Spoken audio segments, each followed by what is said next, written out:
기도하고 시작하겠습니다. 주님께서 오늘도 우리들에게 주의 거룩한 그 경륜에 대해서 함께 공부하고 또 그 말씀을 통해서 우리의 삶을 새롭게 또 윤택하게 이끌어 가실 것을 감사드리고, 우리가 이 말씀을 통해서 하나님의 그 경륜이 역사 속에서 어떻게 이루어져 왔고 오늘날 우리가 어떻게 이 신앙의 길을 가게 되었는지를 점검할 수 있는 그런 지혜를 허락해 주옵소서. 예수님 이름으로 기도하옵나이다. 아멘. 자, 이제 오늘은 제3차 전도 여행에 대해서 우리가 같이 공부를 하려고 합니다. 3차 전도 여행이 284페이지.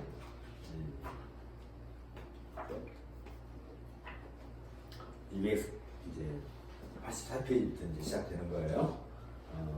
이건 이제 우리가 좀 점검을 좀 합시다. 교회가 시작되게 된 가장 결정적인 어떤 그 원인으로서 내가 늘 사도행전 1장 8절부터 시작했어요. 지금까지 쭉 얘기해올 때. 왜 이게 중요하냐면 성령의 권능. 성령의 권능은 결국은 뭘 가져오게 되냐면 사도행전 2장에서 오순절을 통해서, 오순절에 어디서 일어나고 있다고 그랬죠? 성전뜰에 모인 성전뜰에서 오순절과 해서 태동한 게 뭐냐면 교회라고 그랬죠. 교회. 그러면 성령의 권능이 임함으로써 이제 성전의 기능, 성전의 어떤 성전 기능은 끝이 나요. 끝. 성전 기능이 끝나고 오순절을 통해서 새 시대가 시작이 되는 거죠. 역사에 있어서.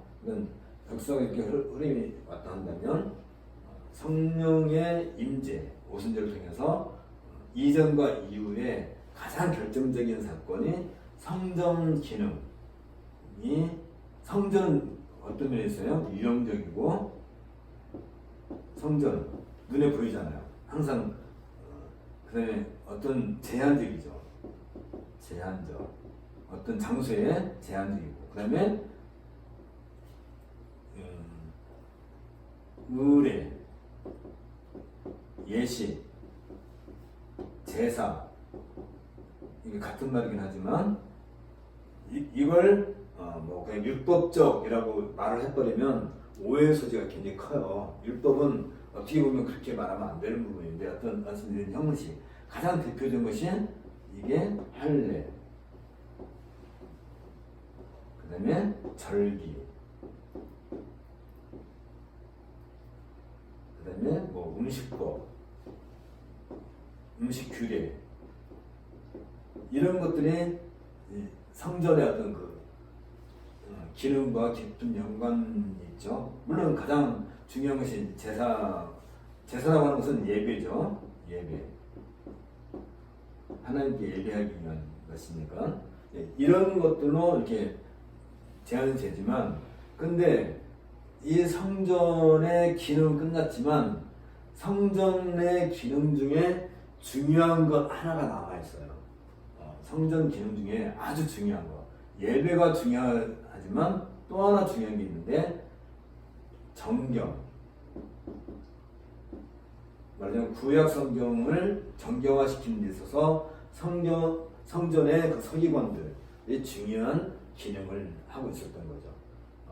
그런 상황에 성전이 언제 파괴가 되냐면 AD, 이거 다 공부한 거예요. AD 70년. 그러니까 AD 70년에 성전이 파괴될 동안까지는 어떻게 보면 이런 것들이 잠정적으로 계속 유지되어 왔었죠. 잠정적으로 유지되어 왔었던 거, 이건 중요한 부분이에요. 그리고 교회가 시작되고 새 시대가 이제 열렸는데, 이 성령의 권능, 오순절에 의해서 성령의 권능이 임할 때 여기에 가장 그 성령의 권능이 언제 가장 확실히 나타나요? 죄사함의 세례로 성령의 권능이 가장 확실하게 나타나게 되죠. 그러면 이 죄사함의 세례는 어떤 기능이 있냐면 이 구약에 있어서 다시 말하면 성전의 어떤 기능이 있는 이 할례와 관련된 모든 것이죠. 이걸 대체하는 것이 죄사함의 세례죠.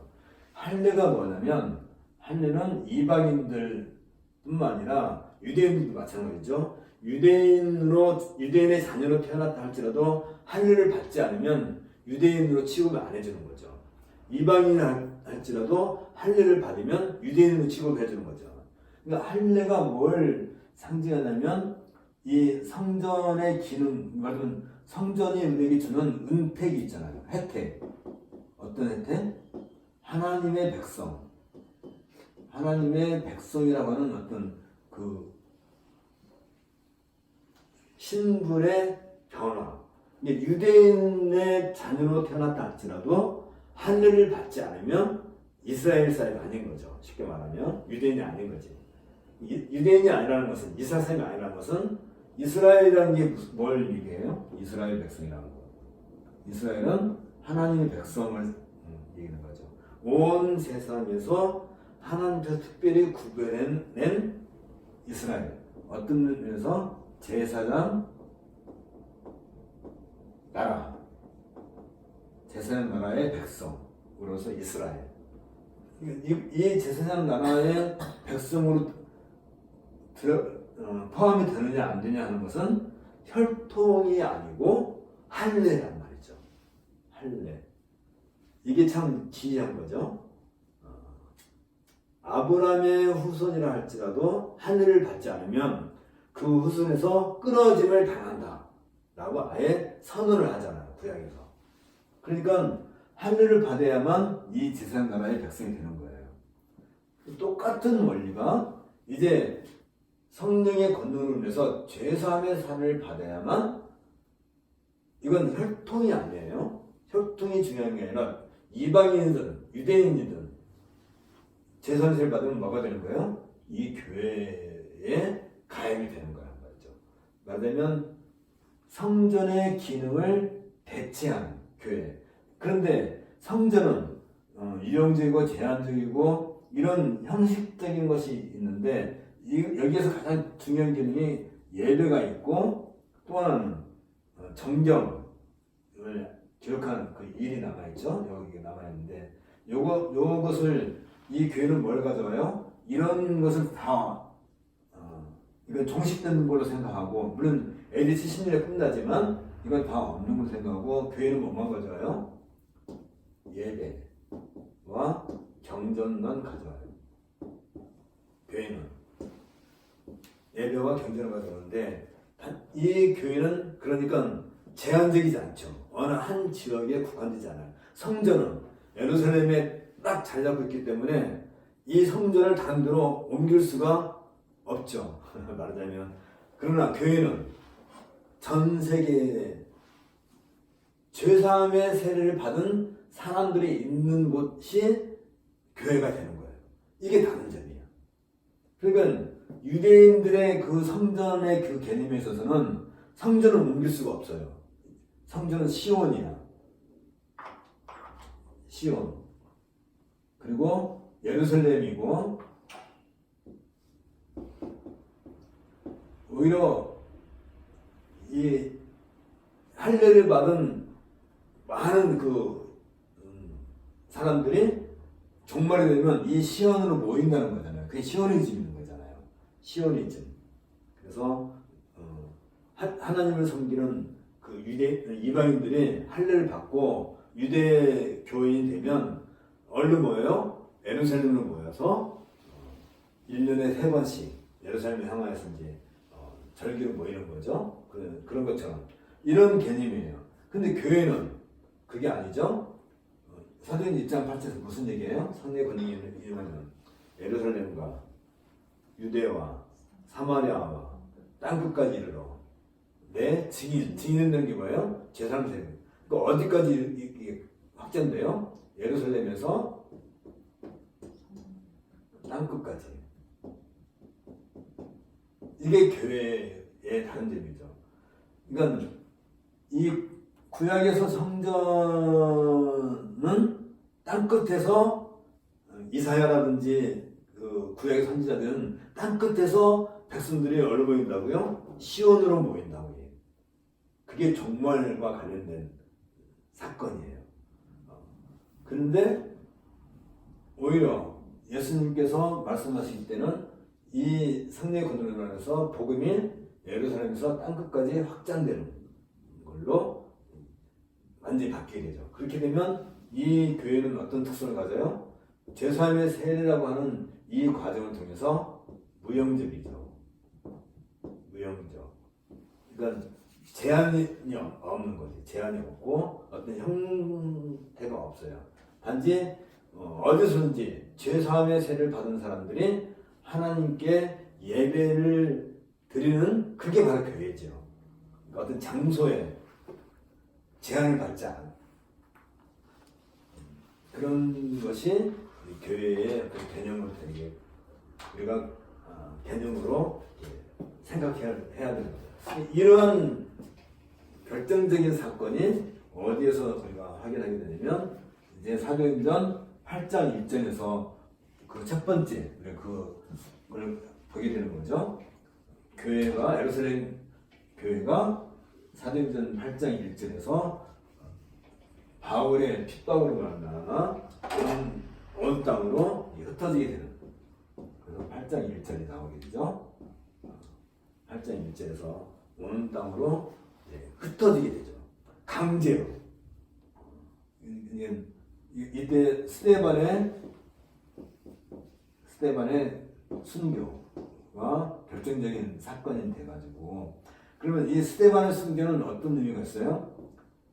유대교와 기독교가 전혀 다른 종교라, 전혀 다른 교의가 달라요. 교의. 그러면 교리가 다른 거지. 그래서 사도행전 6장 7장에서 스데반 얘기할 때 유대교의 모든 역사는 말하자면 구약의 모든 역사는 기독교가 개선하는 걸로 얘기하고, 유대교는 그 구약 중에서 유대교는 결국은 의식, 말하자면 할례라든지 그것만 가져오게 되는 거지. 유대교는 이것만 남아있는 거지. 그러나 구약에서 얘기한 그 모든 것은 기독교가 다 개성하는 걸로 얘기가 되는 거죠. 그렇게 해서 구분이 돼요. 유대교와 기독교의 구분이 스데반 순교를 통해서 확실하게 확인하게 돼요. 스데반은 어디서부터 얘기를 시작해요? 아브라함부터 시작해가지고, 갈대아 우르에 있는 아브라함부터 시작해가지고 모든 구약 역사를 다 끌고 와가지고 결국 그 모든 구약 역사의 끝이 뭐예요? 예수는 그리스도다. 이거 굉장히 중요해요. 예수는 그리스도다. 근데 이 그리스도는 누구예요?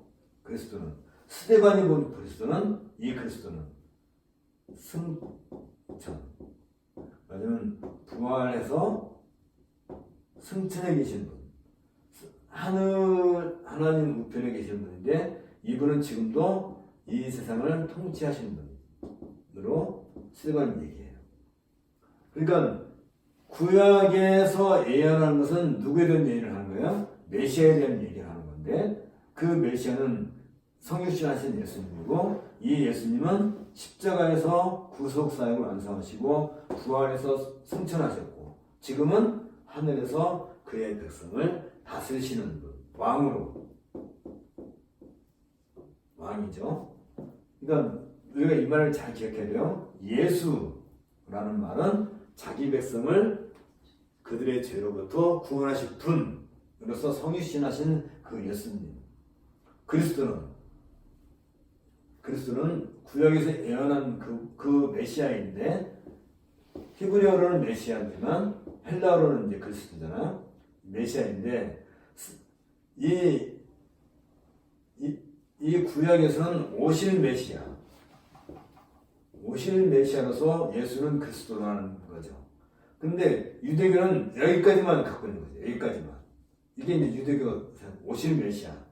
근데 기독교에서는 스데반은 뭘 얘기해요? 부활해서 승천해가지고 그리고 다시 오실 그리스도 통치자. 이때는 심판주죠.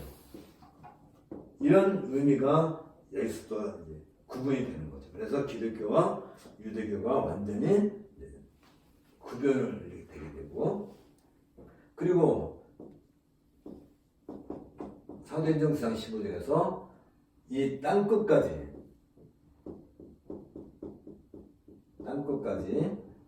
복음을 전할 어떤 도구, 그릇으로 누가 선택을 받아요? 바울이 선택을 받아요. 사도행전의 그 이제 흐름을 여기서 얘기하게 되고, 그리고 이제 10장에서 뭐 고넬료가 뭐 이렇게 회심한 뭐 그런 내용이라든지, 뭐 8장에서 사마리아에 성령이 임했다든지, 그건 또 다른 어떤 의미가 있지만 우선은 그건 다른 의미고, 12장에 가서 어떤 얘기를 하냐면 베드로가 옥에 갇혔다가 풀려나가지고 베드로가 이제 이렇게 뭐라 그러죠? 이렇게 도망을 가는데, 그게 이제 11장에서 그런 얘기 하고 나기고, 12장에서 헤롯 아그리빠가 죽임을 당하죠. 그러면 헤롯은 어떤 의미가 있어요? 세속권. 이 세속권이 더 이상 복음을 방해하지 못하는. 그러니까 스데반의 순기를 통해서 유대교와 기독교는 완전히 구분이 되고, 사도행전 12장에서는 이제 세속권이 교회를 더 이상 컨트롤할 수 없는 그런 것을 명확하게 보여주고 난 뒤에 어떤 일이 생겨요? 13장에 가서 13장에서 14장에서 제1차 바울의 복음 전도 사역이 시작이 됐죠. 그렇죠? 이 얘기를 몇 번을 해도 참 재밌어요. 요 얘기만 듣고 있어도 너무나 행복한 것 같아요. 그래서 제1차 전도여행에서는 바나바와 함께 전도여행을 떠나게 되죠. 제1차 전도여행에서 바울이 한 게 뭐냐면, 할례받지 않은 이방인들에게 예수는 그리스도다. 또 예수는 뭘 전해요? 예수는 그리스도다. 이걸 이방인들에게 전해서 이 내용을 이방인들이 이제 복음을 받게 돼요. 그런데 여기서 우리가 잊지 말아야 할 게 뭐냐면, 바울이 이방인들에게 복음을 전할 때 우리는 이걸 기억해야 돼요. 사도행전 1장 8절에서 얘기했던 것이 8장 1절에 어떻게 된다고요? 온 땅으로, 그러니까 예루살렘에 있는 성도들이 온 땅으로 흩어진, 그들이 곳곳에 가가지고 뭘 뿌려요? 이게 복음이잖아요. 복음. 예수는 그리스도다. 복음의 씨를 뿌려요. 그리고 바울은 어떻게 보면 이미 뿌려진 씨들을 거두는 역할을 하는 그런 게 되죠. 어쨌든 간에. 그래서 이제 제1차 전도여행,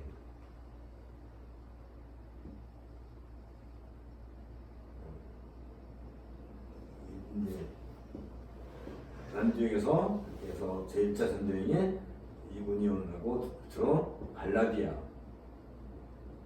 지방을 복음을 전하고 돌아오게 되는 것이 제1차 전도여행이죠.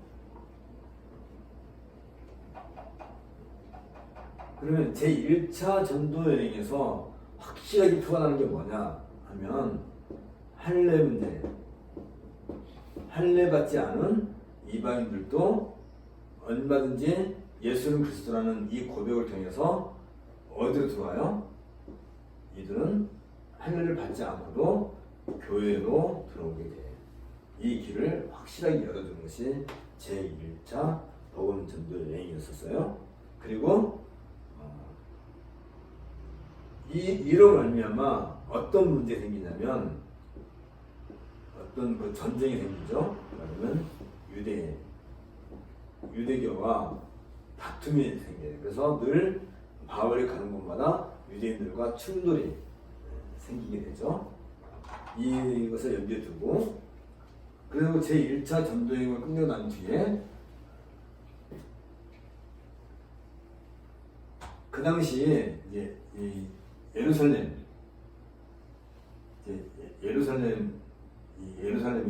있을 때 예루살렘 교회에 어떤 문제가 생기냐면 이 예루살렘이라고 하는 데는 늘 그 유대인들의 핵심 근거잖아요. 유대인들의.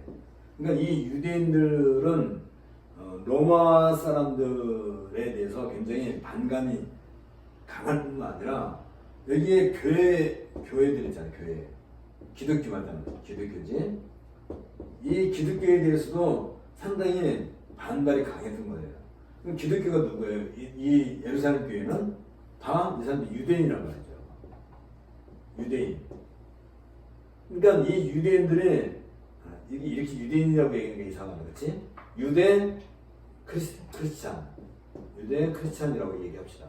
이 유대 크리스찬들이 이 예루살렘에서 살다 보니까 맨날 유대인들하고 싸워야 되는 문제가 생겨요. 그러니까 이 유대 크리스찬들은 유대인 크리스찬들은 유대인들 눈치를 자꾸 보게 돼요. 이 유대인들은 마음에 안 들면 길 가다가도 칼로 찔러버리는 그런 아주 독한 사람들이라. 그래서 이 유대 크리스찬들은 이 할례 받지 않은 이방인들이 자꾸 교회에 들어오는 것에 대해서 한편으로 마음이 불편했단 말이죠. 그래서 이들 중에 일부가 안디옥하고 또 이 갈라디아 지방까지 가가지고 바울이 전한 이 복음, 예수는 그리스도다 하는 이 복음에다가 플러스 할례, 좀 할례를 받게 하자고 주장을 한 거잖아요. 할례를 받아야 된다. 그리고 우리처럼 규례를 따르라 하는 것에 대해서 주장하게 된 것에 대해서 이 안디옥교에서 이 문제를 가지고 예루살렘 교회에다가 바울과 바나바를 이제 파송을 해서 이 문제를 교회에서 회의를 하자고 하게 된 거죠. 그리고 갈라디아에서도 이 이야기가 바울이 전했으니까 바울에서 이들에게 편지를 쓰는 거죠. 그게 뭐라고 했죠? 갈라디아서라고 했죠. 아까도 얘기했는데 그 갈라디아서 통해서 바울은 여기서 아예 선을 긋죠. 예수는 그리스도라고 믿는 그 믿음. 그러니까 이신칭이라고 할 때 이 믿음은 어떤 믿음이에요? 믿음으로 말미암아 의를 얻는다 할 때 이 믿음은 예수는 그리스도라고 믿는 그 믿음이어야 된다는 것을 명확하게 선을 그어준다는 말이죠. 이게 제1차 전도 여행을 한다면 이제 예루살렘 공회에서 그 모든 것이 이제 결정이 나죠. 그래서 더 이상 이방인들에게 할례를 받지 않도록 하자 하고 제2차 전도 여행을 하게 되죠. 15장에서 예루살렘 공회를 했고 16장 그래서 18장 가서 이제 이게 제2차 전도 여행을 하게 되죠. 제2차 전도 여행의 큰 특징이 제3차 전도 여행과도 긴밀한 연관이 있어서 얘기를 또 해야 돼요.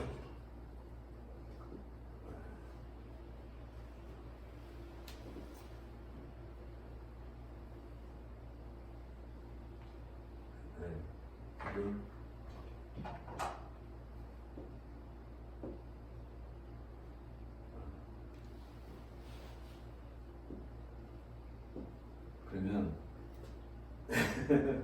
근데 제1차 전도여행이 갈라디아 중심이었다 한다면 제2차 전도여행은 예루살렘에서 출발해서 이제 다소 바울이 살던 옛날 이쪽 복음 전도하고 저 갈라디아 쪽을 다시 예루살렘 공회 15장에 있었던 예루살렘 공회의 이야기를 교회의 결정사항을 전하게 되고 그리고 바울은 여기 이 지방 위에 있는 갈라디아 지방이라든지 이쪽 BC라든지 이쪽을 복음 전도를 하기 위해서 갔는데 계속 성령이 반대 못 가게 해가지고 들어와가지고 들어와서 빌립보로 가게 되죠. 빌립보로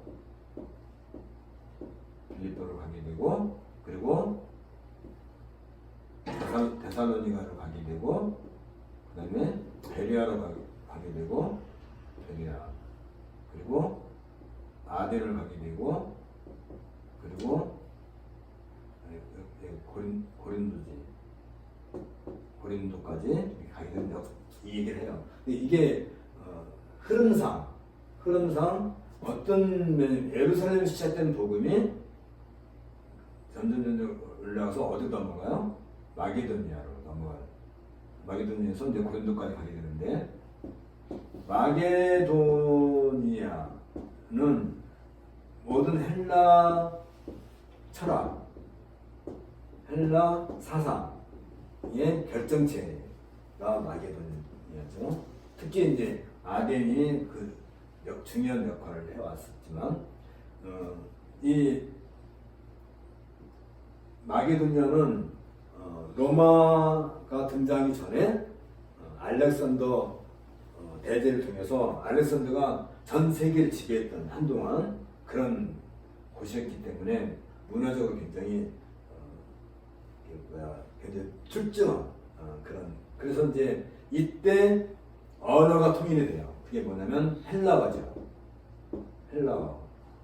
그래서 이 당시 로마가 등장하고 난 뒤에도 라틴어는 로마의 서쪽에서 주로 라틴어가 사용됐고 이건 여기 에게를 지나서 이제 로마 서쪽에서는 라틴어가 있었지만 이쪽 대부분의 역사의 중심지인 이쪽은 다 헬라어가 공용어가 되는 거죠. 그래서 헬라어가 바울은 헬라어를 잘했기 때문에 이 복음을 전하는 일에 쓰임을 받고 있었던 거고 그 빌립보, 데살로니가, 그다음에 베레아, 아덴, 고린도까지 이제 복음 전도하는 것이 제2차 전도여행이 제2차 전도에서 나올 때 잠깐 여기 에베소를 들렸다가 다시 돌아오게 되는 것이 제2차 전도여행이죠.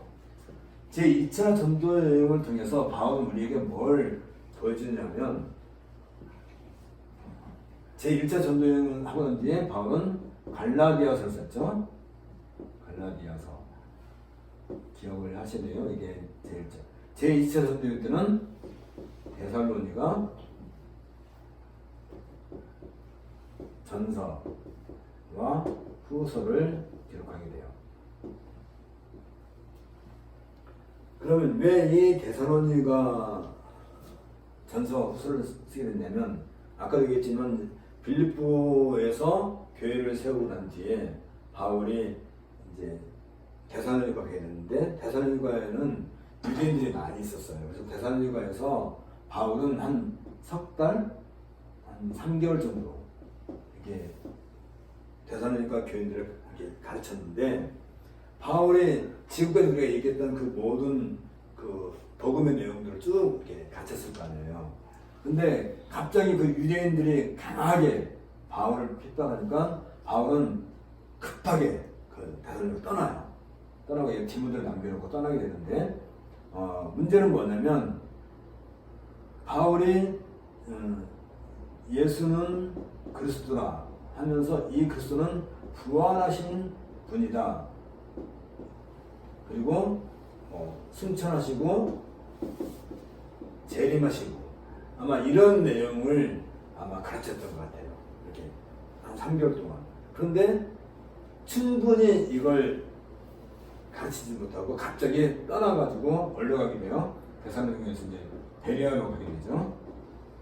베레아로 가게 되니까 바울은 이 유대인들이 자기를 힘들게 하고 핍박하는 것이 조금 시간이 지나면 자기는 다시 데살로니가 돌아가가지고 다시 돌아가서 이 나머지 부분들에 대해서 충분히 더 데살로니가 교인들에게 이걸 전해주고 싶었던 거예요. 그런데 계속 이 데살로니가서 베레까지 이게 쭉 이게 도망왔는데 불구하고 여기서 유대인들이 또 와서 괴롭히니까 바울은 어떻게 해요? 그래서 이제 아덴으로 또 가게 되는 거예요. 그러면서 이제 바울이 이제 고린도로 다시 가게 되는데 이 고린도에 있을 때 이 디모데에서 고린도를 만났는데 데살로니가 교회에 대한 얘기를 하는 거예요.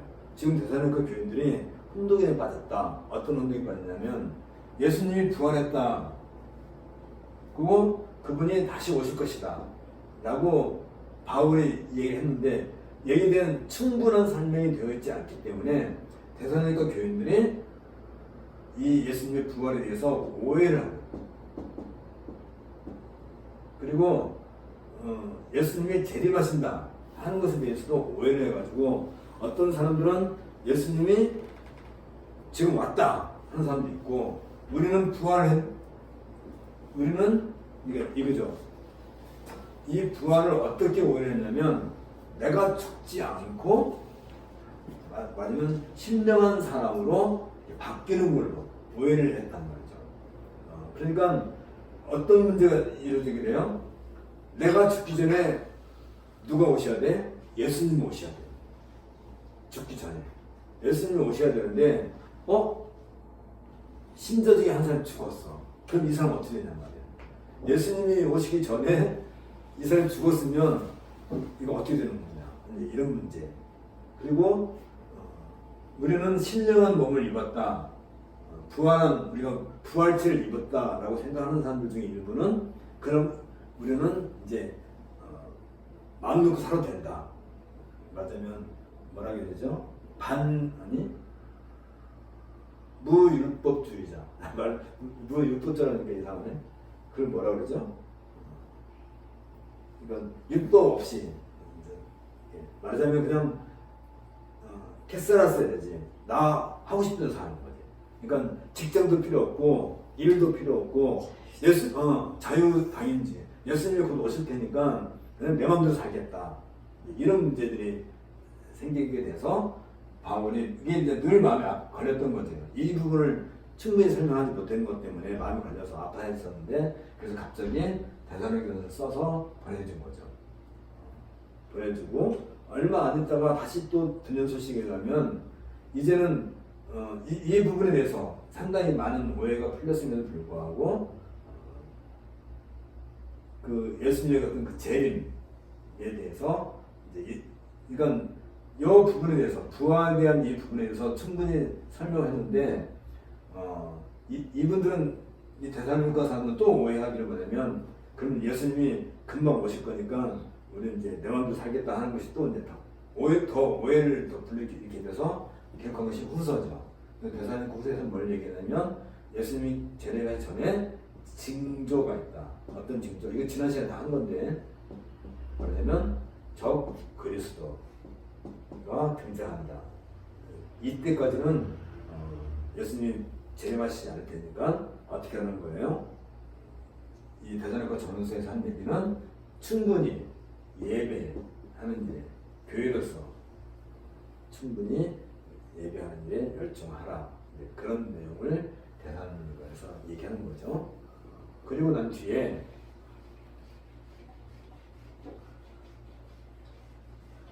바울은 이제 에베소로 들렸다가 돌아왔다가 이제 19장부터 20장에 걸쳐서 이제 제 3차 전도여행을 이제 하게 돼요. 서론이 너무 길었네요. 그쵸? 근데 이 과정을 우리가 충분히 알지 못하면 3차 전도여행의 실질적인 의미를 놓치게 돼요. 잠깐 또 한번 봅시다.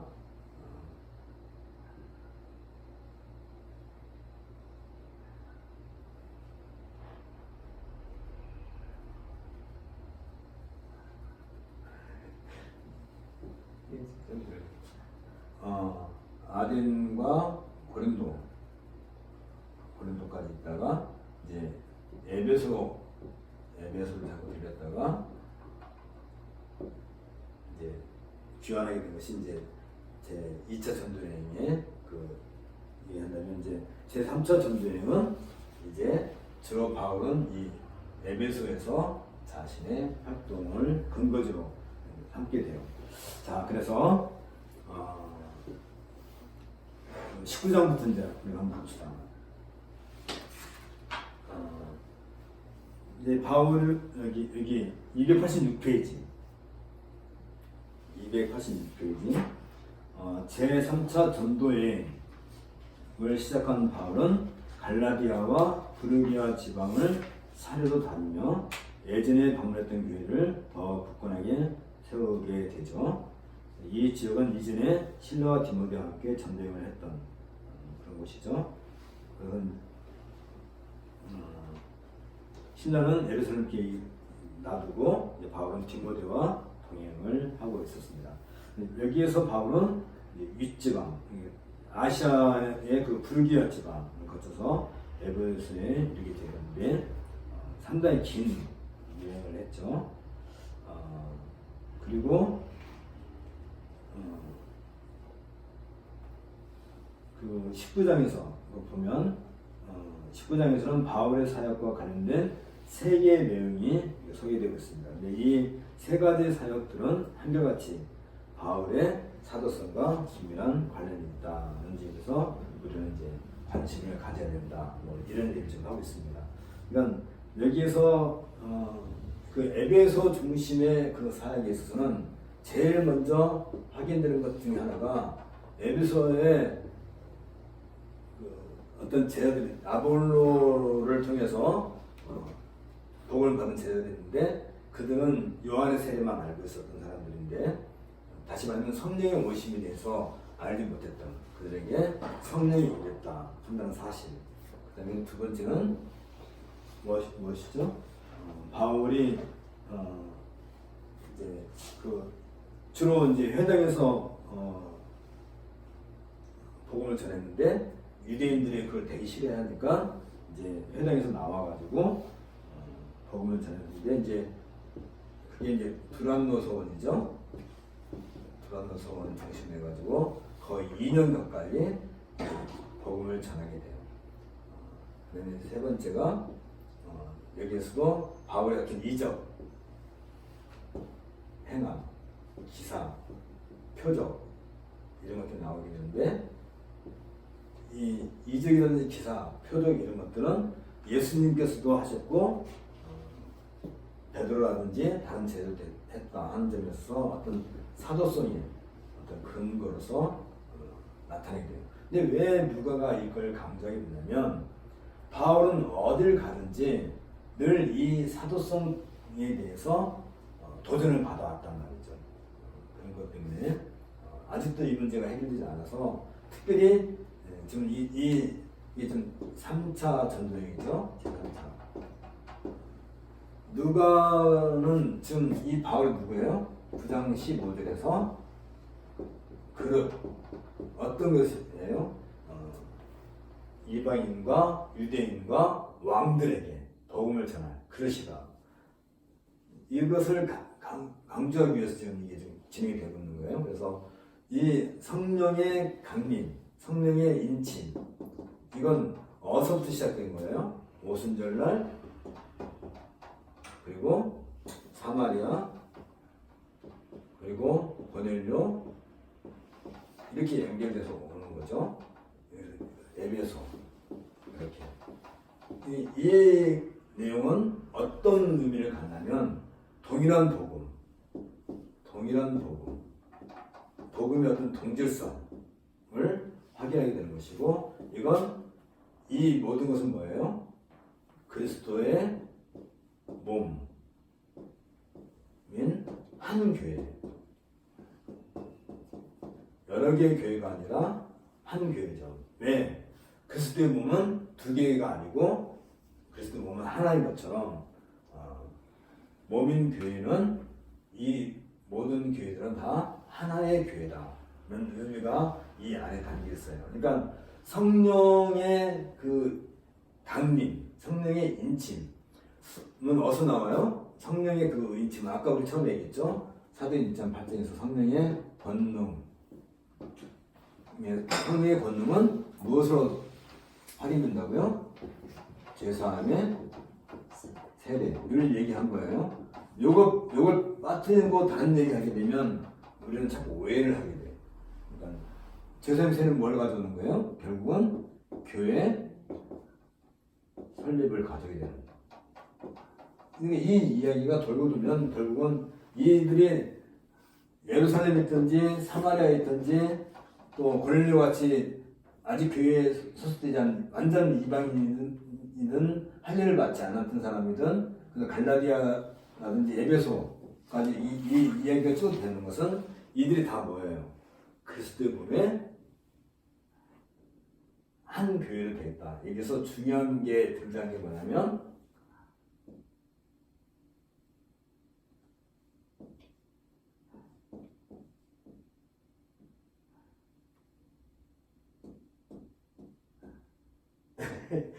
쓰다보니 되겠다.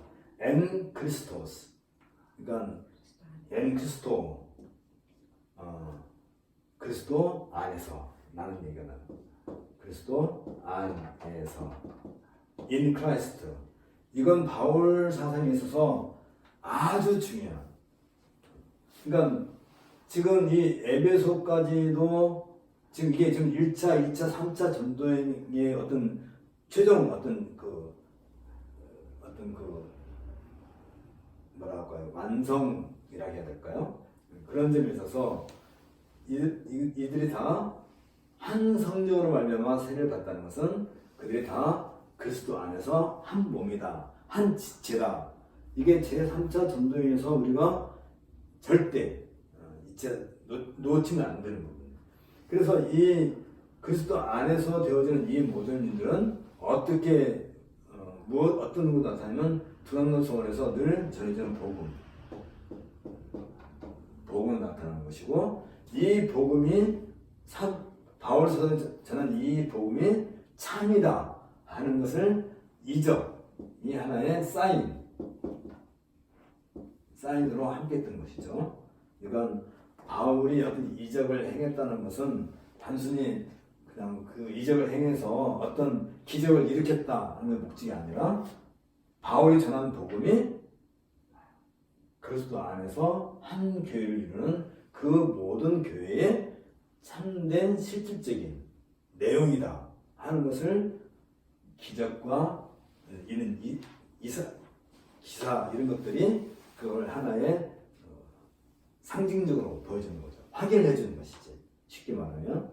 근데 왜 이게 필요했느냐 하면 그 당시에 아직 신약 성경이 없을 때예요. 구약 성경만 가지고 있을 때야. 그러니까 신약 성경이 다 갖게 된 AD 70년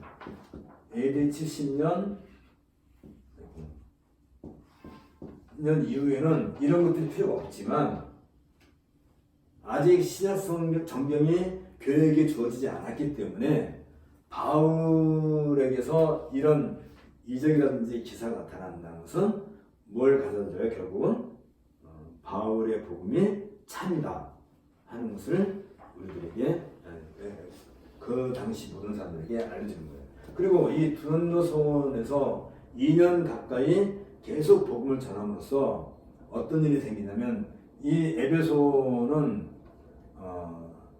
이 아시아, 다시 말하면 지금 터키죠. 터키뿐만 아니라 이쪽 아시아에 충분히 복음이 다 전해졌다. 그래서 어떻게 보면 지금 우리가 머릿속에 좀 둬야 될 게 있어요. 에베소에서 출발한 교회가 안디옥을 거쳐가지고 이제 에베소 어디까지죠? 빌립보에서 아덴, 고린도까지 해서 다시 지금 이제 바울은 3차 전도 여행은 에베소가 있는 거예요. 그래서 이쪽 아시아에 있어서는 복음이 충분히 전해졌다. 그리고 지금 마게도냐도 복음을 전했죠. 마게도냐도 여기 마게도냐, 아가야. 그 다음에 뭐가 남았어요? 여기에 로마가 남았어요. 로마. 그러니까 바울은 로마 이 이 로마의 동쪽에 있는 이쪽은 이제 복음이 다 전해지는 거라고 생각하는 거고, 바울은 로마를 건너서 어디 가야 된다고요? 로마의 서쪽을 가고 싶어 했던 거죠. 그러니까 제3차 전도여행은 이런 내용들을 충분히 가지고 있으면서 바울에게 어떤 새로운 좀 지도를 우리가 다시 생각해보고,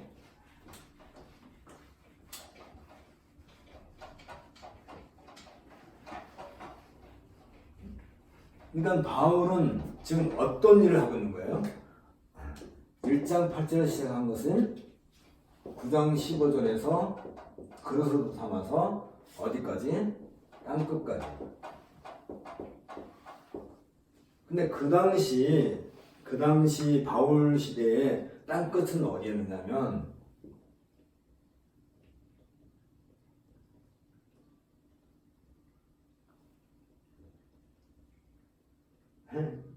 내가 그림 잘 그리나? 여기가 예루살렘이고 안디옥이고 에베소, 그 다음에 고린도, 그 다음에 로마, 그 다음에 끝 여기가 다시스, 말하자면 스페인.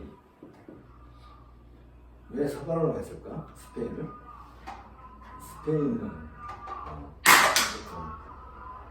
바울은 여기까지 가기를 원했던 거예요. 왜? 그게 땅끝에 되네. 그러니까 이 땅끝이라는 것은 어떤 이유가 있어요? 이 바울이 여기까지 복음을 들고 간다는 것은 예수님의 명령. 사도행 1.8절에서 예수님께서 교회에게 주신 사명의 성취. 다시 말하면 예수님이 말씀하신 그 말씀이 역사의 현장에서 실질적으로 구현된다는 의미를 가지고 있는 거란 말이죠.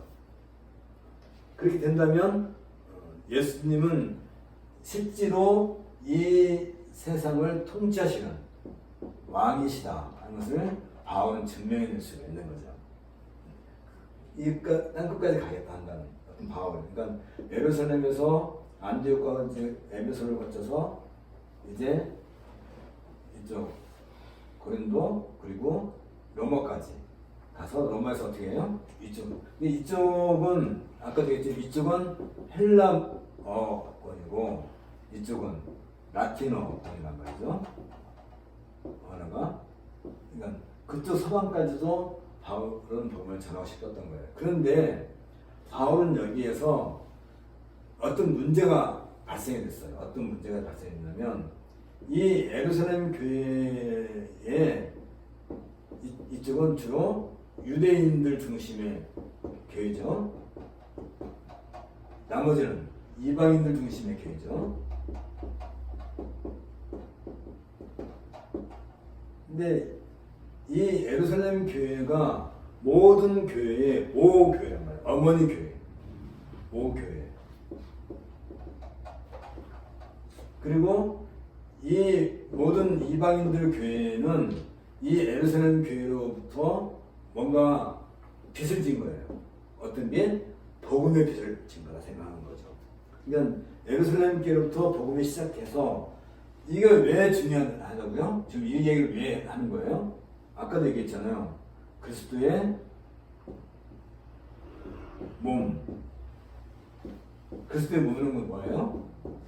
한 교회. 이게 중요한 거예요. 근데 문제가 뭐냐면 이 모교회 여기는 이 사람들은 태어날 때부터 하늘을 받은 사람들이고 여전히 이들 의식 속에는 이런 것들이 아직 남아있는 거예요. 아직 AD 70년대 아직 안 됐기 때문에. 그러니까 이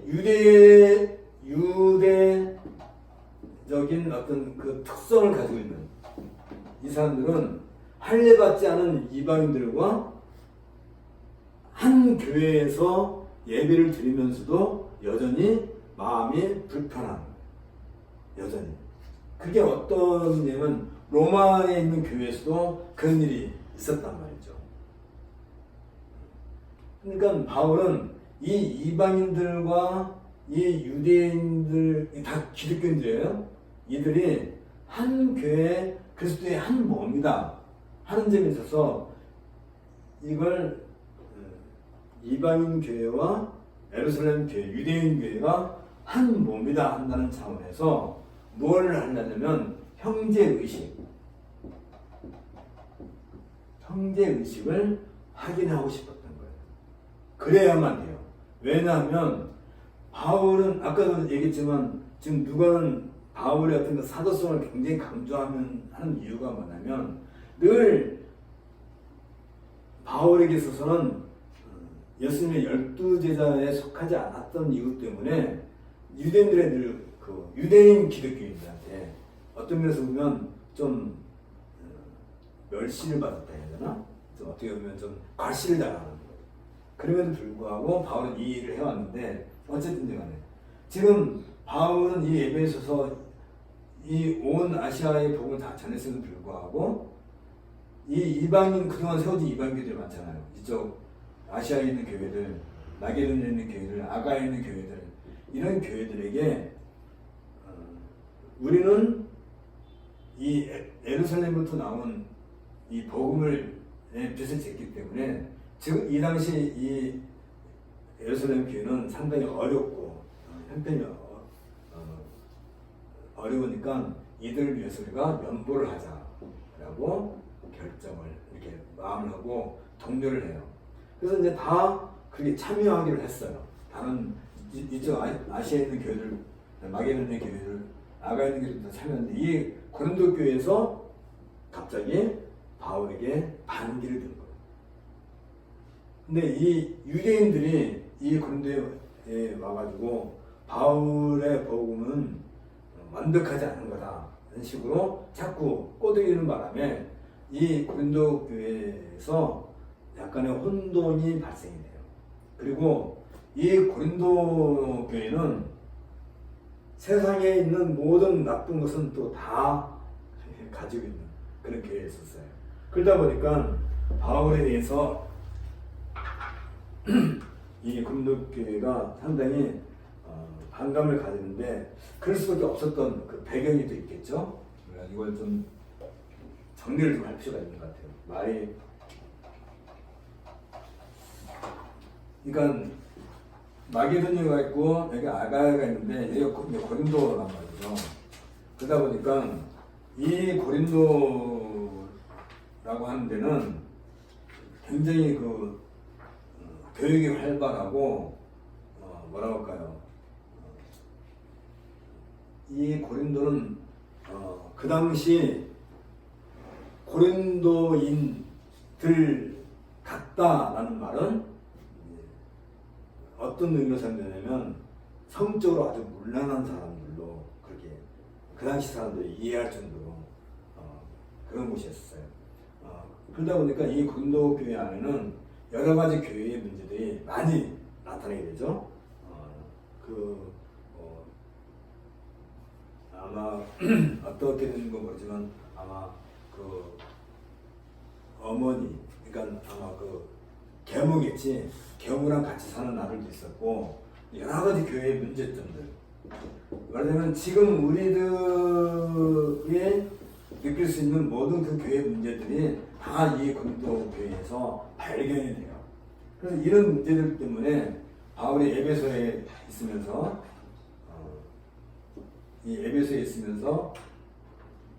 이 고린도 교회에 대한 문제들을 이제 거기는 해답을 쓰게 된 거예요. 가르치게 된 거죠. 그게 뭐냐면 고린도 전서 그리고 고린도 후서가 돼요. 그래서 이 고린도 전서를 통해서 고린도 교회의 대부분의 문제들을 다 해결을 해요. 근데 고린도 후서는 어떤 문제가 있냐면 특히 바울의 사도권과 관련된 문제들이 여기서 해결이 되는 부분. 그래서 고린도 후서에서 하게 되고 이 연고에 대한 부분을 고린도 후서를 통해서 해결을 하게 돼요. 이 내용은 자세한 내용은 고린도 전서를 통해서 공부하시면 되고 어쨌든 지금 중요한 게 아니니까. 그러면서 바울은 그러면서 이제 이 에베소에서 이 문제를 해결이 다 됐기 때문에 전서와 후서를 통해서 이 모든 문제 해결됐기 때문에 바울은 마게도냐를 거쳐서 이 고린도 교회를 가서 여기서 한 3개월 정도 바울이 머물게 돼요. 겨울에. 그리고 다시 이제 돌아갈 생각을 하는 거죠. 그러면서 바울은 여기서 뭘 쓰게 되냐면 로마서를 이제 쓰게 돼요. 그래서 이 고린도 교회에 있을 때 바울은 이 연보를 아시아에 있는 교회들, 마게도냐에 있는 교회들, 아가에 있는 교회들 연보를 모아서 예루살렘을 가져갈 계획을 다 짜고 있는데 그 이유가 뭐냐면 예루살렘 교회와 이방인 교회가 이제 그리스도 안에서 한 몸이다. 이것을 확인하기 위한 것이고 또 하나는 바울이 이 모든 교회들의 그 연보를 예루살렘께 가져가려 했던 것은 뭐냐면 그동안 바울이 이방인들의 사도로서 이방인의 제사장으로서 자기의 의무를 충실히 행하고 있었다는 사실을 알리기 위한 거예요. 예루살렘 교회에다가. 그러면서 뭘 얘기하려고 하냐면 바울이 앞으로 이 로마를 지나서 서바나까지 복음을 전하고 싶은데 그러려면 예루살렘 교회가 전폭적으로 바울과 합의를 하고 아예 예루살렘 교회가 바울을 파송해 주길 바라는 거예요. 어디로? 로마와 서바나까지. 그래서 이제 이 제1차 예루살렘 공예가 15장에서 있었잖아요. 아마 바울은 제2차 공예가 예루살렘에서 모였으면 하는 그런 마음으로 이방인 대표들을 같이 가고 싶었다는 거죠. 그래서 바울의 사도뿐만 아니라 이제 이 모든 문제들을 한꺼번에 다 해결하고 깨끗한 마음으로 깨끗한 상태로 이 복음을 들고 어디 가고 싶었던 거예요? 로마를 거쳐서 서바나로 가려고 하고 싶었던 거예요. 그게 로마서에 담겨있는 내용들이에요. 그러면 우리가 이런 내용들을 쭉 보게 되면 이 안에서 어떤 흐름이 있어요. 특히 이 바울은 이 연부를 가지고 이방인 교회들, 마게도니아라든지 아가야라든지 이 아시아에 있는 이 교회들의 이방인 교회들이 예루살렘으로 뭘 가져가는 거예요? 연부를 가져간다는 것은 어떤 의미가 있어요? 정말에 땅끝에서 이방인들이 시온으로 와가지고 하나님께 예배한다, 경배한다. 그 이사야의 예언의 성취, 그런 의미가 있었단 말이죠. 그러니까 바울은 그런 것들을 다 가지고 예루살렘에 가고자 싶었던 거지. 근데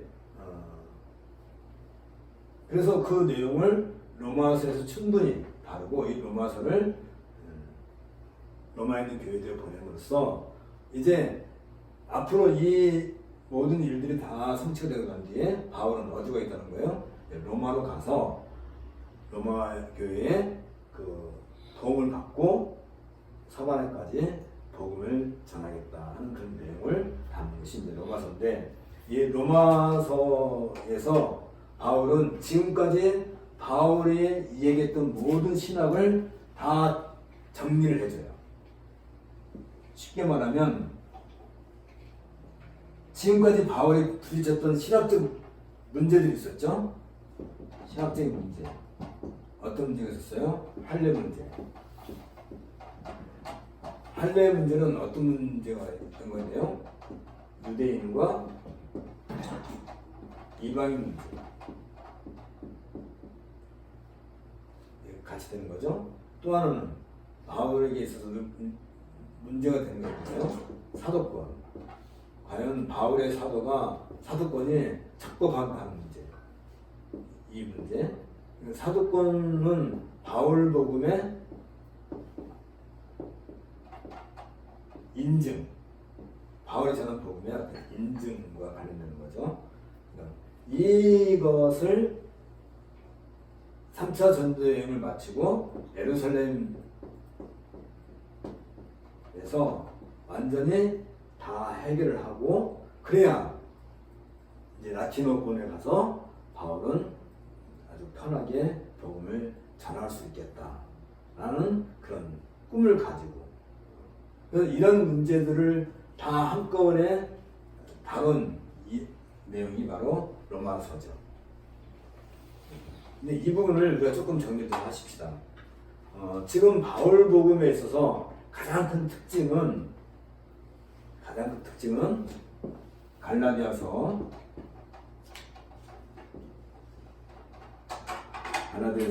뭘로 나와요? 이신칭의. 왜 기억나죠?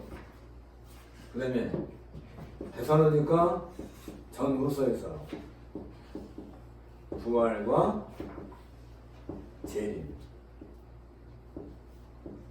문제가 해결되죠. 그리고 이게 이제 1, 2, 3 고린도 전 후서를 통해서 이건 교회의 삶, 교회가 어떻게 교회로서, 다시 말하면 갈라디아서는 우리가 복음을 받기 시작해서 어디까지 가요? 정말까지. 이게 말하자면 칭의라고 하니까 칭의라고 한다면 이건 성화, 칭의, 성화, 그리고 부활. 이 부활은 어떤 부활이에요? 우리 몸의 부활. 예수님의 부활부터 시작해가지고 예수님의 부활부터 시작해서 이 칭의, 성화, 부활, 우리 몸의 부활, 우리들의 교회의 부활, 우리들의 부활, 예수님의 그 재림에서 어떻게 돼요? 종말까지 가게 되는, 그리고 새 하늘과 새 땅의 성취, 완성, 이것을 상징하는 게 뭐라고요? 일종의 연보로서 이런 내용을 상징하는 것이지. 요 연보가요. 그러니까 우리가 바울이 왜 예루살렘 교회를 향해서 그렇게 연보를 들려고 했었던가 했을 때는 바로 이런 큰 그림 안에서, 맥락 안에서 시작된 거예요. 그래서 요 모든 것을 한꺼번에 싹 신학적으로 정리한 것이 바로 로마서 같아요. 그러면 이제 어느 정도 정리가, 그림이 좀 그리잖아요, 이렇게.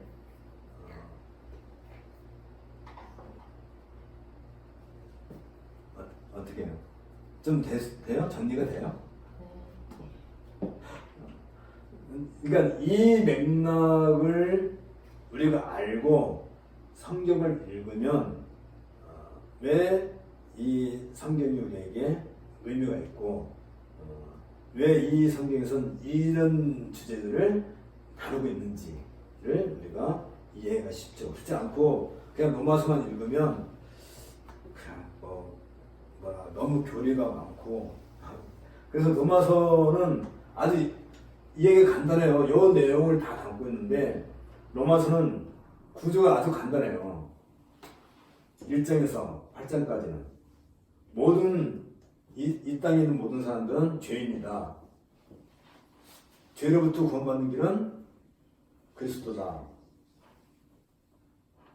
그 얘기를 하고 있는 거죠.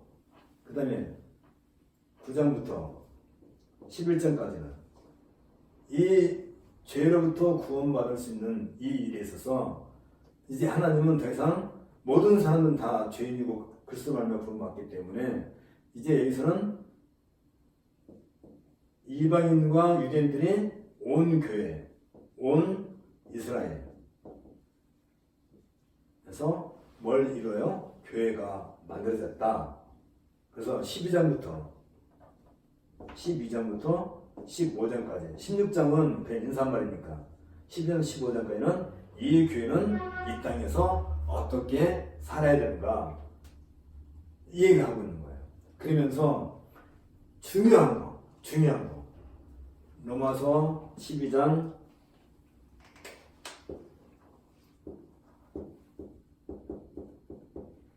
1절 2절. 바울 서신서들을 볼 때요. 우리가 이제 바울 서신을 이제 다른 서신서도 보지만 제일 앞에 바울이 그 서신자들한테 인사말을 해요. 인사말을 하고 기도하는 게 나오고 그런데 그 인사말 안에 그 서신의 주요한 주제가 그 안에 담겨 있어요. 주로. 그리고 그러니까 로마서 1장에서 8장까지 얘기를 하고 난 뒤에 이게 이제 이신칭에 대한 얘기거든요. 1장에서 8장까지 얘기는 이신칭의에 대한 얘기고 9장부터 11장까지는 유대인과 이방인이 한 몸이 된 교회다 하는 얘기를 하게 되는 거고 그래서 12장 1절 2절에서 그런 얘기예요. 그러므로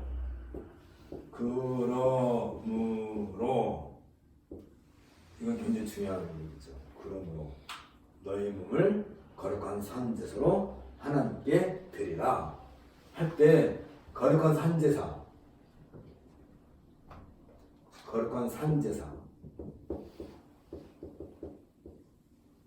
뭐예요? 바로 이 얘기예요. 이신칭의 우리가 칭의 믿음으로 구원을 받았다 할 때 이 믿음으로 구원을 받았다 의롭다함을 받는다는 것은 어디를 향하여 가고 있는 거예요? 이걸로 끝나는 거예요? 이걸로 우리 인생이 딱 끝나는 것이 아니라 어디까지 가야 돼요? 교회의 삶을 통해서 재림의 신앙까지 연결되는 거죠. 그러니까 이신칭의라는 말은 우리가 믿음으로 말미암아 의롭다함을 받았다는 그 말은 그걸로 끝나는 게 아니라 우리에게 늘 뭐가 있어야 돼요? 산 제사예요. 우리를 하나님께 드리는 산 제사로 늘 산 제사로 살아야 되는 것이 그게 신자의 삶이지. 신자의 삶인데 그건 어디까지 해야 되는 거예요? 부활. 우리 몸의 부활까지 함께 가는. 그래서 칭의와 성화 그리고 우리가 부활에 이르기까지 이 모든 것이 한마디로 말하면 이 세상에 사는 우리에게 뭐가 어떤 의미가 있어요? 우리가 이 세상에서 여전히 산 제사로 살아가야 된다 하는 이런 모든 신학적인 내용이 이 안에 담겨 있어요. 로마서 16장은 이제 어떤 그 많은 그 성도들에 대한 문안 인사를 하는데 그건 뭘 얘기냐면 로마와 아시아와 예루살렘에 있는 모든 성도들이 그리스도 안에서 한 몸이다 하는 것을 이제 그래서 얘기하는 것이죠. 이렇게 한다면 이제 이야기는 이제 다 정리가 된 거예요. 여기까지 해서 사실은 바울 신학의 중요한 뼈대가 이제 다 완성이 되죠. 다 충분히 보여지죠 우리들에게. 이걸 가르쳐서 바울은 한마디로 말해서 뭐라고 한다고요? 산제사를 이것이 영적 예배다. 영적 예배다. 이 영적이라는 말은 라직이라는 뜻이에요. 그건 논리적이다. 그러니까 무슨 뭐 이렇게 뭐죠? 이렇게 어떤 이상한 기운이 아니고 영적 예배라는 것은 지금까지 우리가 공부한 그 모든 내용들을 충분히 뭘 하는 거예요? 충분히 이해하고 공부해서 우리가 이것을 충분히 이해를 해. 그게 영적이라는 뜻이에요. 충분히 이해를 하고 그것을 바탕으로 하나님께 뭘 해야 된다고요? 예배하는 거. 이것이 뭐라고요? 참된 믿음이에요. 그게 참된 믿음. 믿음이죠, 믿음. 근데 이 믿음은 각 사람마다 뭐가 있어요? 분량이 있어요. 어떤 사람은 믿음이 좀 이렇게 말하자면 충분히 스터디가 돼서 잘 준비가 된 사람이 있고 그런 사람은 어떤 거예요? 영적 예배를 잘 행하는 것이 있고 어떤 사람은 이제 어리기 때문에 충분치 못할 수도 있지 않겠어요? 그런 경우에는 어떻게 해야 돼요? 많이 배운 사람이 충분한 스터디한 사람이 아직 어린 사람을 위해서 이렇게 가르치고 또 그들을 이렇게 자꾸 이렇게 부추기고 이렇게 해서 그럴 때에 강한 자가 약한 자에게 양보를 하는 거지. 양보. 그게 뭐예요? 사랑. 그게 사랑이죠. 이렇게. 그래서 교회가 좀 이 얘기가 굉장히 복잡했는데 이 모든 것이 다 그리스도의 한 몸, 그리스도의 한 몸인 교회 안에서 이루어진 일들이에요. 이게 제3차 전도여행을 통해서 우리가 알아야 될 그런 중요한 내용이 되겠습니다. 그러니까 이런 걸 무시하고 바울이 어디 가서 뭘 했네 어쩌네 그런 얘기만 백날 해봤자 의미가 없고 이제 다음 시간에는 이 이후에 배워질 분들을 우리가 함께 또 공부하도록 하겠습니다. 기도하겠습니다. 주님께서 우리들에게 믿음을 주시고 또 하나님의 그 말씀을 통해서 우리가 장성케 하기 위함은 온전히 그리스도 안에서 한 몸인 교회를 봉사하고 또 그 교회를 돌보기 위한 것을 압니다. 우리가 직분을 갖고 또 교회 회원으로서 살아가는 그 모든 과정에 있어서 이런 말씀을 잘 깨닫고 그럼으로써 우리가 더 기쁨으로 주를 위해서 봉사하고 바울과 같이 온 생애를 하나님의 나라를 세우는 일에 하나님의 교회를 세우는 일에 우리가 또한 쓰임받기를 간절히 소원하옵나이다. 주께서 우리들에게 더 많은 지혜를 하게 해주시고 이를 통하여서 우리가 하나님 나라와 의를 구하고 또 세우는 일에 쓰임받을 수 있도록 은혜를 더하여 주옵소서. 예수님 이름으로 기도합니다. 아멘. 아멘. 아이고 수고했습니다. 고맙습니다.